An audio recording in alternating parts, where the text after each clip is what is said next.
One of the greatest things about virtual reality is the way it invites you to reach out and touch objects that aren't really there, and gives you the ability to do impossible things with them.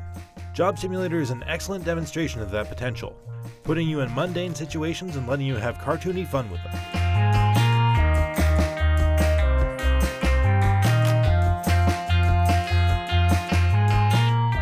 In 4 different menial jobs, you're given a series of tasks.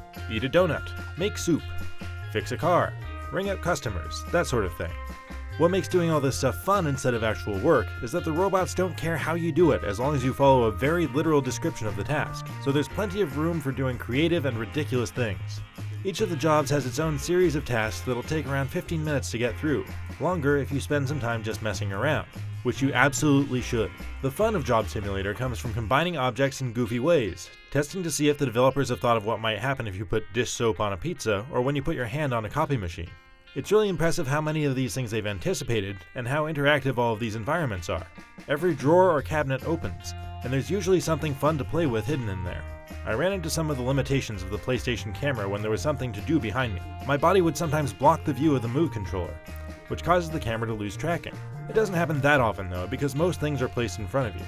At the end of the day, Job Simulator is effectively one joke stretched out over 4 different scenarios, so it does wear a bit thin after a while. There's some funny dialogue and some good gags, but not really enough to sustain it for a long play session by yourself. So this is a game that's best played with some friends, swapping out who's playing and having everyone else shouting suggestions from the couch. The audience gets to watch the goofiness play out on the TV as the player pantomimes the action, and that's a good time for everybody. For more on PlayStation VR, stick with IGN.